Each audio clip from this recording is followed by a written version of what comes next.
Recovered transmission number 001, the last broadcast from Lone Star Truck Stop. If you drive long enough through West Texas, eventually you start hearing stories. Most truckers won't talk about them during the day, only late at night, usually somewhere between midnight and sunrise. When the highway is empty, the radio starts crackling, and every gas station feels a little too quiet. That's when somebody always brings up Lone Star Truck Stop. I didn't believe the stories either, not until October of 2019. I was hauling industrial equipment eastbound outside Midland, Texas. Just me, 40,000 pounds of steel pipe, and about 200 miles of empty highway ahead of me. The storm started around 1:30 in the morning. At first it was just rain, then lightning, then the kind of thunder that rattles the steering wheel in your hands. The interstate was almost completely dead. No headlights behind me, no trucks ahead of me, just miles of black asphalt disappearing into the rain. That's when the CB radio started acting strange. At first, it sounded like normal static. Then I heard a voice. "Northbound driver, do not stop." I looked down at the radio. Channel 19, the voice was distorted, old sounding, like somebody transmitting through damaged equipment. Then it repeated, "Northbound driver, if you hear this, keep driving." I grabbed the mic. "Yeah, you're breaking up pretty bad, buddy." No response, just static, then silence. I figured it was some trucker messing around. About 20 minutes later, my fuel light came on. I remember cursing under my breath because I should have stopped earlier outside Odessa. I checked GPS, nothing nearby. Then through the rain, I saw it. A flickering red neon sign, Lone Star Truck Stop. The sign buzzed every few seconds like it was barely getting power. Half the letters were burned out. The parking lot looked almost abandoned except for 3 semis parked near the diesel pumps. I don't know why, but something about the place felt wrong immediately. Like I'd been there before, or maybe like I wasn't supposed to be there at all. The truck rolled slowly into the parking lot. Rain hammered against the windshield as I pulled up beside one of the diesel pumps. The place looked old, not run down, just forgotten, like it had somehow been left behind while the rest of the world kept moving. I shut down the engine and listened.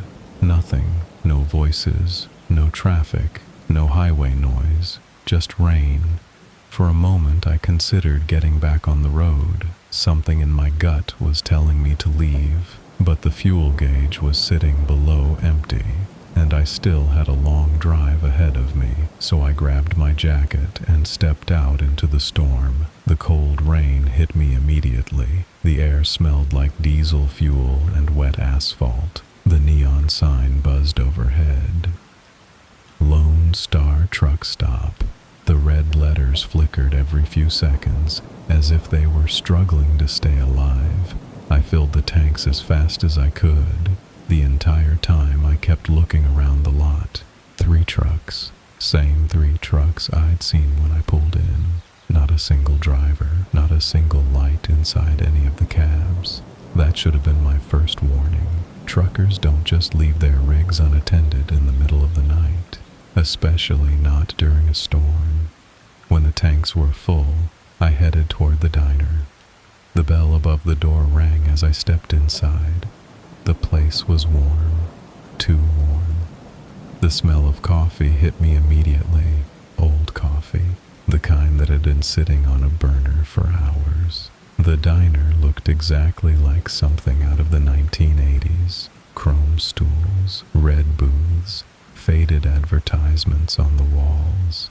Even the menu board looked decades old, but there was something strange about it. Nothing looked dirty, nothing looked abandoned.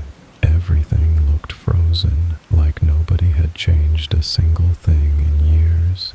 There were only 2 people inside, a waitress standing behind the counter, and an older man sitting alone in a booth near the window.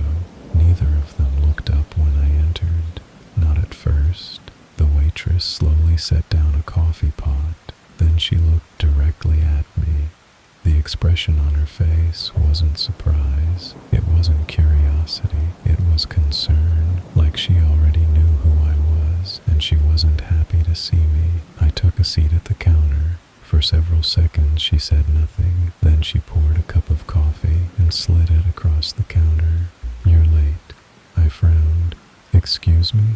She glanced toward the rain outside, then back at me. "You're later than usual." A chill ran down my spine. I laughed nervously. "I think you've got me confused with somebody else." She didn't smile. She didn't laugh. She simply stared at me, then quietly said, "No, I don't think I do." The waitress walked away before I could say anything else. I sat there staring into the coffee, trying to convince myself she was joking. Maybe she was tired. Maybe she was confused. Maybe I was overthinking things. Outside, another flash of lightning lit up the parking lot.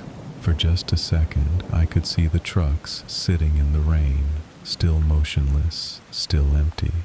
The older man in the booth hadn't moved either. He was staring out the window, not drinking, not eating, just watching the storm. I looked back toward the counter. The waitress was gone. I hadn't seen her leave. One second she was there, the next she wasn't. A strange feeling settled into my chest. The kind of feeling that tells you something isn't right even when you can't explain why. Then I heard it. Static. Very faint. At first I thought it was coming from outside. Then I realized it was coming from somewhere inside the diner. A crackling sound, like an old radio trying to find a signal. The older man slowly turned his head toward me. For the first time our eyes met. His expression immediately made my stomach drop. He looked terrified, not confused, not angry. Terrified, like he wanted to warn me about something, but couldn't. The static grew louder, then a voice broke through. "Northbound driver." Every hair on my arm stood up. I knew that voice, the same voice I'd heard on Channel 19. The older man closed his eyes, almost like he'd heard it before. "Northbound driver." The sound was coming from a small radio sitting on a shelf behind the counter. I hadn't noticed it when I walked in. Now it was impossible to ignore. The voice crackled through the speaker. "Driver has arrived." My pulse immediately sped up. The waitress suddenly appeared beside the radio. I hadn't heard her footsteps. I hadn't seen her walk back into the room. Yet there she was, standing perfectly still, listening. The radio continued. "Arrival confirmed." Nobody in the diner seemed surprised. Not the waitress, not the old man. Only me. I stood up from the counter. "What the hell is this?" The waitress didn't answer. Instead, she looked directly at me. Then she quietly asked, "What year do you think it is?" I laughed. The question caught me completely off guard. "What?" She took a step closer. "What year do you think it is?" I stared at her. 2019. The color drained from her face. The old man lowered his head. The radio exploded with static. For several seconds, the entire diner shook with noise. Then the voice returned, stronger than before, closer. "Negative, negative. Driver does not understand." Then silence, complete silence. The waitress whispered something I barely heard. "That's what they all say." The waitress stared at me. The radio remained silent. For a moment, nobody moved. Nobody spoke. The rain continued pounding against the windows. Then the old man finally stood up. The movement startled me. His chair scraped loudly across the floor. He looked exhausted, like he hadn't slept in years. Slowly, he walked toward the counter, toward me, toward the waitress. When he finally spoke, his voice sounded weak. "Don't tell him." The waitress closed her eyes. The old man shook his head. please." For the first time, she looked angry, not at me, at him. "You know how this works." The old man's shoulders dropped, like he'd heard those words 100 times before. I took a step backward. "What is going on?" Neither of them answered. Instead, the radio crackled back to life. The voice sounded clearer now, almost human. "Northbound driver. Record located. Arrival documented." The old man looked directly at me. Then he asked a question that made my blood run cold. "What was your father's name?" I froze. The question came out of nowhere. What was your father's name?" I hesitated, then answered. The old man's face immediately changed. Whatever little hope he had disappeared.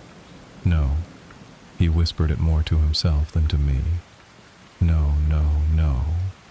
The waitress looked away. The radio crackled again. Same family line confirmed. My heart started racing. I looked between them. "Who are you people?" The old man slowly sat back down. Then he said something I'll never forget. "You're not the first one."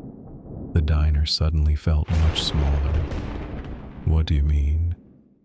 The old man looked toward the rain-covered parking lot, toward the 3 trucks outside. "The drivers." He pointed through the window. "They all arrived here."